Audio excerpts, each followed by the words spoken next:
As a leader, you're responsible for the mission and the people assigned to you.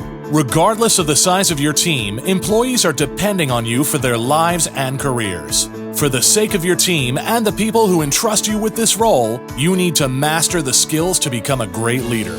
Best-selling leadership author John Rennie is proud to introduce the Qualified Leadership Book Series. This new series teaches you how to become a people-centered leader. Great leaders know that employees who are respected, appreciated, and allowed to grow will go the extra mile. These books provide real-world leadership wisdom written from a hands-on perspective. If you want to be a more effective leader, this is the one book series you should read this year. This 3-book series contains the following best-selling leadership books: I Have the Watch, You Have the Watch, and All in the Same Boat for one low price of $39.99. Begin your journey to become a leader worth following. Go to johnsrennie.com and get your order in today. Welcome to the Deep Leadership Podcast. Today I'm joined by Sonya Shelton. Sonya is the CEO of Executive Leadership Consulting. She founded this company in 2007 with a passion for partnering with leaders and high achievers to create a clear vision and build work environments where employees are fulfilled and completely committed to their organization's success. She is the author of the #1 Amazon best-selling book, You're an Executive, but Are You a Leader? The Executive's Simple Guide to Creating, Communicating, and Achieving the Vision. In this book, Sonya helps readers understand the hidden practices that allow leaders to move people to action, ignite their passions, and inspire them to do better. I'm excited to have her on the show to learn from her experiences. So Sonya, welcome to the show. Thank you for having me. I'm excited for our conversation. It is so nice to meet you, and I'm excited to talk about what is a leader, what makes a leader. So, and just to get your perspective on all this. So, but before we dive into the book and dive into the work that you do, tell us a little bit about what you do at Executive Leadership Consulting. Why do clients seek you out? What's your specialty? So we work with organizations and leaders at connecting their business strategy with their organizational culture. So leadership is a big part of that, but culture has a lot of different dimensions. So we start with purpose and then connect that purpose through everything that they do as a company, and then ultimately create a passionate culture. I like this. I can tell we're going to have a fun conversation. So culture is interesting. Tell us a little bit about what culture means from your perspective and how you train leaders to think about culture. Yeah, so I think that culture has a lot of misconceptions, right? Mm-hmm. So we say culture is everything that you do in an organization, right? Mm-hmm. So starting with your strategy, there's that famous quote, "Culture eats strategy for breakfast." Mm-hmm. And we say, no, that doesn't.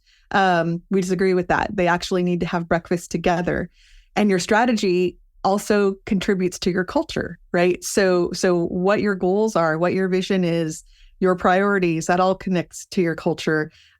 Your processes, how you decide who you're going to hire, how you decide who you're going to promote, how you're structured, how decisions are made. All of those things contribute to the culture, right? So it's not, I think some people think, oh, we're going to improve the culture. We're going to add some perks. We're going to get people together and have social time. And all of those things matter and they do help, but they're not going to shift a culture, right? So it's going to contribute to it, but it's not going to shift it. You have to look at every dimension of the organization to shift the culture. That makes a lot of sense. Now, what type of companies are you working with? Are these smaller companies, bigger companies, mid-size, or all of the above? All of the above. We've worked with all sizes, different industries, different geographical locations. We're really about, our sweet spot is about fast growing companies. So companies who really, they need to be able to have everybody on the same page really quickly, or they're not going to be able to continue to grow as fast as they are. Or, sometimes we've seen growth actually destroy companies if they're growing too fast and they don't have everything in place and that alignment in place to withstand that growth. From experience, I can tell you, I tripled the size of a business once, and that was the hardest thing I've ever done. And you would think that growth is easy, but it's not. And one of the biggest challenges was culture, with the new people joining the organization, is to keep the culture that made us special, that made us grow, keep that alive. That was the biggest challenge. Growth. See, people who are probably listening and you're like, no, growth is easy. It's harder when maybe you have to turn a business around. Well, I've turned many businesses around, and I think it's easier to turn a business around than it is to grow. That was one of the hardest things I've ever done. So it's interesting that you've honed in on fast growing companies, because that is a major leadership challenge. Yeah, and I think sometimes leaders or executives don't think about that, right? Like as you're growing, the people who are in place leading the company, in manager positions and director positions, as they're bringing in more people, their leadership needs to evolve, right? And they need to do it fast, right? Yeah. So they don't have a lot of development time. So we can help, look at how do you grow those people into the next level of leadership that they need to be operating with, but then also looking at how do you keep all the things that made staying connected to your purpose and making sure people understand, what's the plan and are these the right processes based on where we're going, looking at all of those dimensions to make sure that, that you're maintaining that culture. We worked with an organization a number of years ago where they had a really strong culture as a startup. And then they grew up into sort of more of a mid-sized company, about $500 million. And they brought in a whole new executive team because that's what's required to get them to the next level. They would have come, a $1 billion company requires different types of leaders. And they brought those people in and really just killed the culture. Yeah. And you bring in all of these corporate executives from big companies and they weren't aligned to what the company stood for, and they didn't have that same heart that the teams had, right? And so we came in and sort of helped them turn that around and get back to who they were and their purpose, and be able to align to keep growing, but also and put those structures in place, but to also remember who they are. Yeah, there's a term called founder's intent. What were the founders of this company? What did they intend to do? And sometimes it gets lost as, the company grows, more people come in, they come from the outside, they have a different way of seeing things. And it's like, you got to kind of go back to that. What was the intent when we founded this company? Yeah. Yeah. It's easy when you're small because the founder is still there. Like in my company, I'm the founder, I'm still there. What's the intent? Well, just let's go ask John. He's right over there. Right.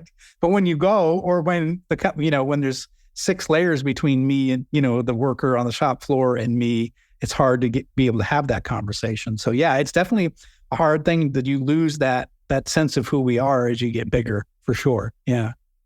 Yeah, that's really good. So, go ahead. I had the privilege of working for the Walt Disney Company before I started executive leadership consulting. So I've really seen the best of the best in maintaining that, right? The legacy of what Walt Disney was trying to do, what he wanted the company to do, and how long the company was able to sustain that, even after his passing, right? And just really learned from the best of the best on how to do that. Yeah, that's a great, powerful example of founder's intent, staying for generation. Well, that's a generation, but certainly for decades, for sure. Yeah. Yeah, absolutely. So what are some of the trends, the workplace trends that you're seeing today? I think we're kind of in an interesting time, John, when we're post-pandemic. We're in a time of uncertainty like we've never seen before, right? Yeah. There's a lot of uncertainty about the economy, uncertainty about the pace of change, that we're changing things so fast. Every industry that we work with, from nonprofits to tech, right? Doesn't matter. Everything in between. They're experiencing more change than they've ever experienced. And there was a number of years ago, there was a IBM executive who said, we've never seen the pace of change this fast, and we'll never see it this slow again. That's it. Right. Yeah. And he was absolutely right. I think that was like 4 or 5 years ago that he said that, and it's absolutely been true. And so I think what we're seeing in the workplace is a real need for clarity and alignment and a connection to purpose, because what we're also seeing is a big increase in burnout. And so when, we've done a lot of research, and this concerns me quite a bit, that, I think there's almost 80% of employees say that they're experiencing some kind of burnout at work. That's serious, right? So really helping organizations to understand how to deal with that burnout, how to prevent that burnout. And a lot of it is simple. Excuse me. Where it is really connecting to what is your purpose as an organization, like we were saying, but also providing a lot of clarity. That doesn't mean that we can get through the uncertainty. We work with companies on strategic planning, and we used to do strategic plans that were 3 years out.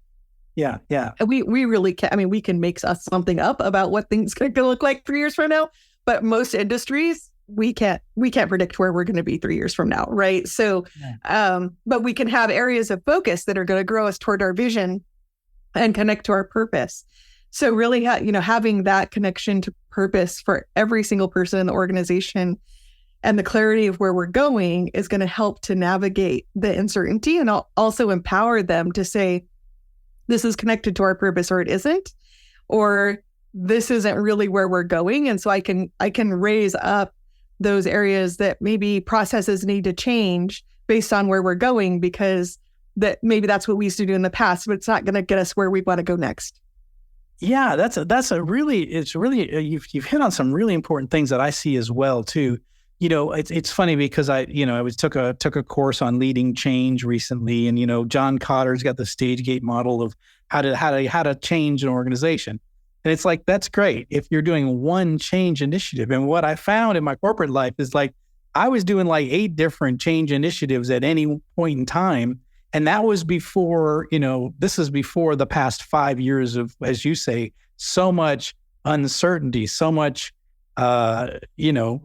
just things are changing, evolving at a faster and faster pace, to the point where there is no defined projects that, like, you have to deal with all the change all the time. And one of the things I've been thinking about is this idea of we need to build resiliency in our organization so that we can be able to handle whatever comes at us. Like a Navy SEAL teams are trained, for example, in how to execute no matter what happens, right? So they're trained to be innovative and to work together to solve problems and to accomplish the mission regardless of what comes at them. And I think this idea of being resilient is something I've been thinking a lot about, is like, how do we build organizations that are more resilient? Because burnout, you mentioned burnout and stress and all that takes you out of the game, right? So when an employee is stressed out and they're burnt out, so just like that Navy SEAL team, we've taken one of the operators out of the equation. And so then you can't perform at your top level. So how do we build resiliency? And one of the ways that you mentioned is really important is, what's our common purpose? What's our goal? What's our North Star? What's our mission? Because sometimes we get confused with, I got 8 projects and now I got COVID and supply chain. I got inflation. I got a war in Europe. I got a war in Israel. And it's like, so I think you're right that we're overwhelmed. So I think part of the job of the leader is to slow down. This is what we're here for. This is our purpose. This is what we need you to do, and get people back on the right page. Is that what you see as well too? Yes, absolutely. I think, and I love how you connected the SEAL team mission to the purpose, because that's exactly what I say, right? Like they really have a strong mission. And when we have that, we know why we're doing what we're doing, we can get through anyhow, right? Yeah, so and I use examples just from our personal lives, right? Like if we're moving to a new house, if we're getting married, having a child, right? Like that, all those things are massively changing our lives, whatever, any of those 3 things. But we're so excited about it, right? And we, because we know why we're doing it, there's a purpose behind it. And we're so passionate about that all of the challenges and stress that comes along with it, we just get through it, right? Because we can see the end goal, and we have that we're really clear about why we're doing what we're doing, right? And I think for organizations to have that same connection to the purpose, so you put purpose and clarity together, then that creates passion. And then passion, we can get through challenges when we have passion. We want to break those challenges. Like you were saying, for the SEAL teams, they're passionate about what they're doing. And it's just, they almost embrace the challenges because the mission is so important. And organizations may think, well, we're not doing the same level of thing as a SEAL team, but actually when you connect to your purpose that way, you are.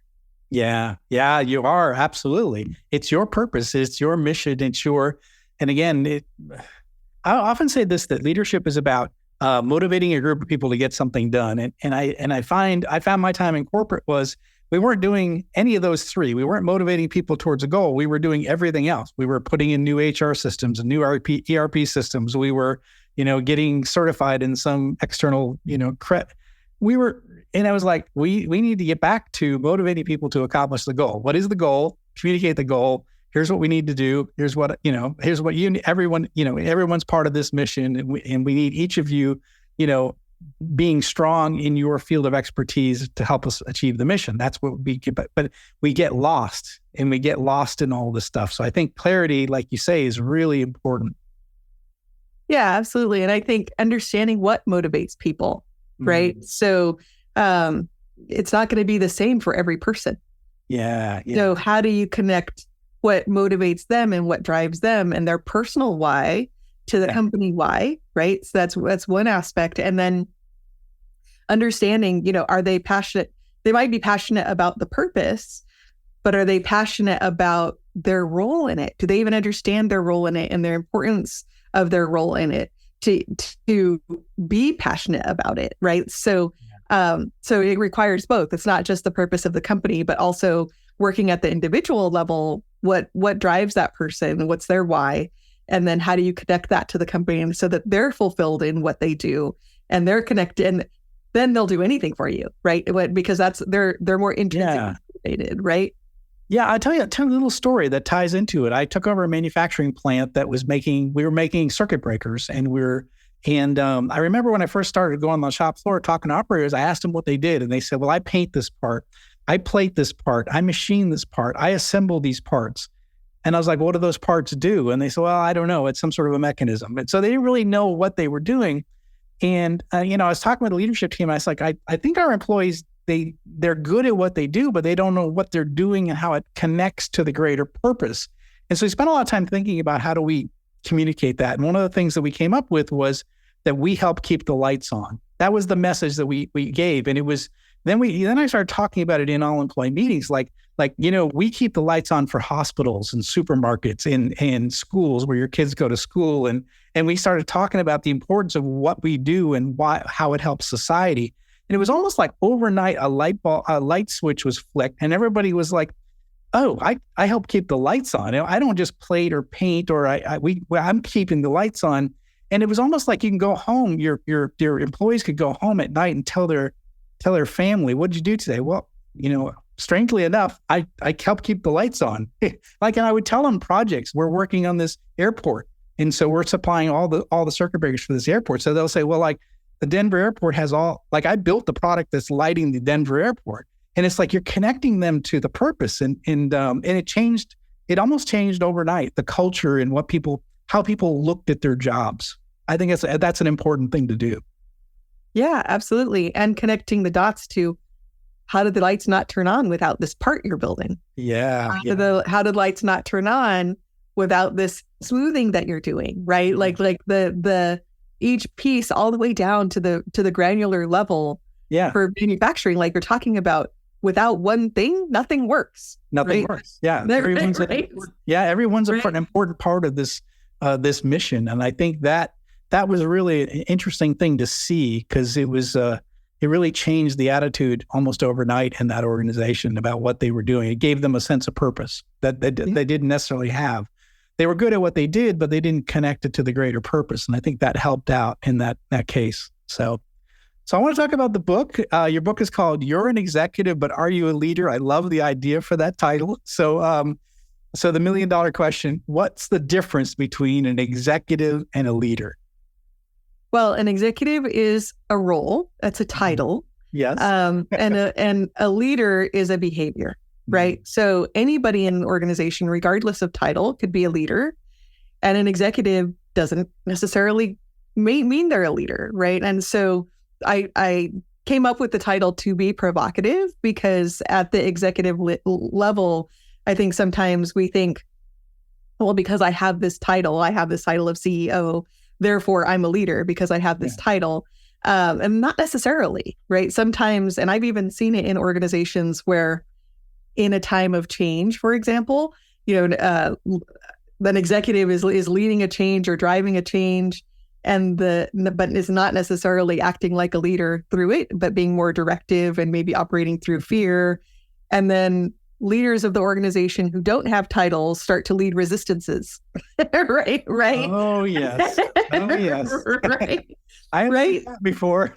Yes. Right. So it's making sure, like you said, how are you motivating people towards the goal? And I would say also empowering them to join the purpose, right? Join the mission. And so it doesn't feel punitive, but feels more enrolling. And that's where passion comes from. That's where inspiration comes from. When organizations are going through a lot of stress, it's kind of like in the human body, right? When in the human body, we're under stress, all of our energy goes to the limbs. Yeah. So that we can run or fight or freeze, right? When organizations, and I see this all the time when we're working with companies, right? If they're under a lot of stress, there's a lots of busyness and lots of running around and lots of conversations and meetings and not a lot of traction. Right. Right. Yes. So I was in a role like that once where I just went to meetings all the time, and it was just high stress and meetings, and I felt like a gerbil on a treadmill or whatever, on a wheel, I felt like we're never getting anywhere. We're just having meetings all the time and running around panicking. And yeah, I'd been there. It's a terrible place to work when you're in that mode. Yeah. Yeah, absolutely. And there's research that's been done that the number one thing that people want from their job is to feel like they're well led and headed in the right direction.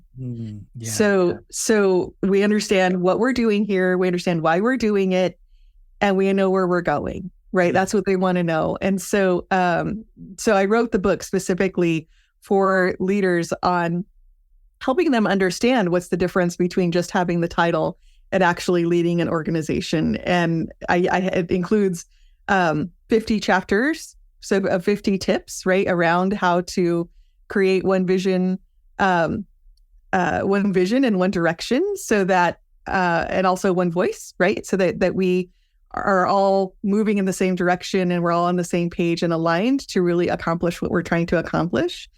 And then I put in, my work with my clients is confidential, so I wasn't able to put actual names, but I created composites of different clients and companies and use them as case studies for each of the 50 tips, and then the coaching questions that I would ask that client, right? So it's really designed to be something for leaders who maybe can't have a coach yet, or where they can actually apply it, and it's like working with a coach. They can read it cover to cover, or they can jump into wherever their challenges are and take it from there. I like that. Can you share maybe a little bit of a story of where maybe a company that kind of got their vision right, got their purpose right, and maybe made a shift? Or do you have any stories like that in the book? Yes, absolutely. And more at the individual level, right? Okay. So how does a leader make that happen? Yeah, I guess that's what I'm thinking of. Like, how do you do it when you step in? Like, I've stepped into roles, I'm like, oh shoot, this is just pure chaos here, and I've got to somehow, wrangle everybody in one direction. So I'm curious, how do you do it? Yeah, so it all starts with you, right? So we work in concentric circles. So starting with the individual leader, what's your personal why? What's your style? What's your vision for yourself and what you're trying to accomplish here? I love this. Right? Because that's going to keep you motivated when things are hard, and they will be, right? And then looking out at the team, for the leadership team, what's their why? Are they aligned to the vision? Are they aligned to the strategy?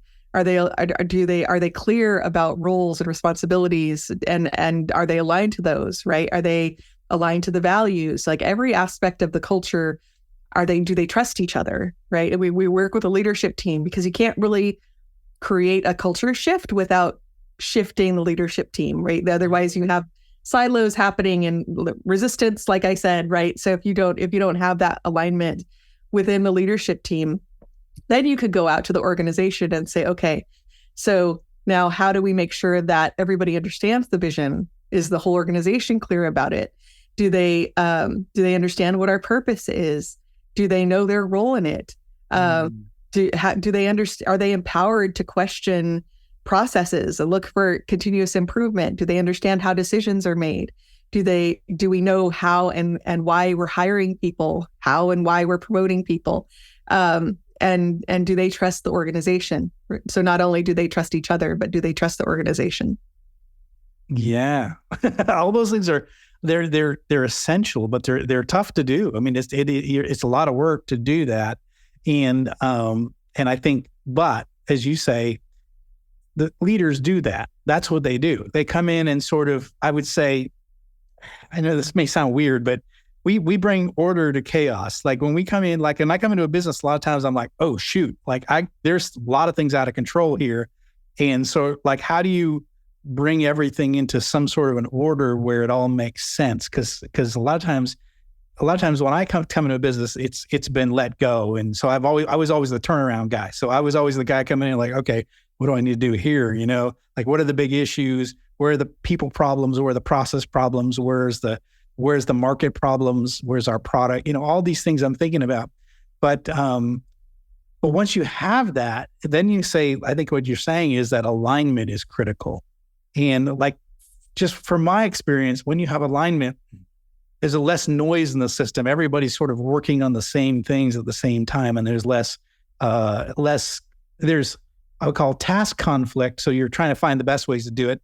But the interpersonal conflict goes away because you're kind of, like you say, you build trust, you're working towards a common goal, and you're less of that interpersonal conflict and more about let's get the job done. So yeah, alignment really does take some of the noise out of the system and makes things a little easier to do as a leader once you have sort of alignment and things are moving and you're not having to manage every little piece. So things manage on their own once you have that right. So yeah, that makes a lot of sense.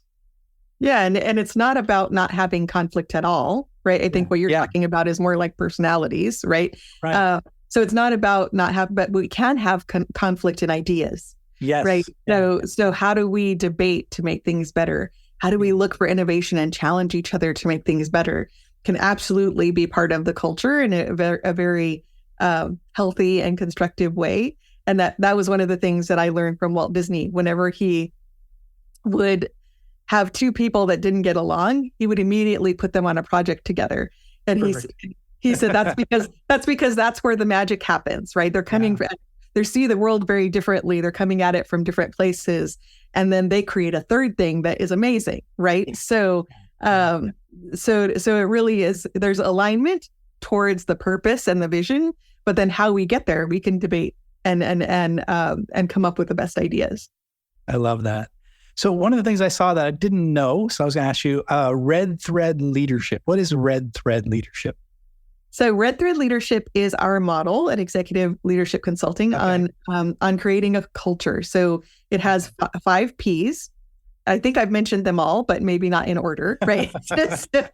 So the first P is purpose. So starting with, what's your purpose as an organization? Why do you do what you do? At the individual level, at the team level, at the company level. And then from there, we look at your plan. So what's your vision? What's your strategy? What's your goals? And then the third P is process, right? So do we have the right processes in place to be able to achieve our strategy and goals? And then the fourth one is positions, which is how are we structured? How are decisions made? How are we organized? And how do we decide who to hire? And when, and how do we decide who to promote and when? And then the fifth P is what is passion, which is our word for culture, because we believe that cultures can be passionate, and that's where we really look at what do you stand for? Building trust. How do you work together and creating that alignment towards the purpose?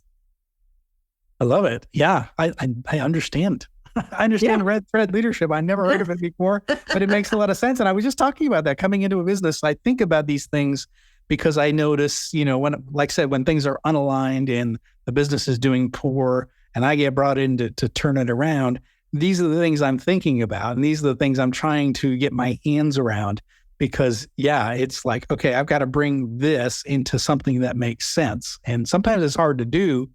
One of the things I talk about in my books is one of the things I do is I spend much time I can with each individual in the entire organization, having a one-on-one interview. And I always say, what's working well here? What needs to change? And if you were in my shoes, what would you do first? Those 3 questions. And I end up getting like, if I interview 170 people or 200 people, I end up getting like some real themes that I can work on. Like, oh, shoot, this is what everyone thinks is broken. So this is maybe where I should spend some time. And this is where it's working pretty good. Maybe I don't need to spend a lot of time there. So it's really helpful talking to the team and getting to understand where they think we are in these 5 Ps, because I think that's important too, is to not throw out the baby with the bathwater.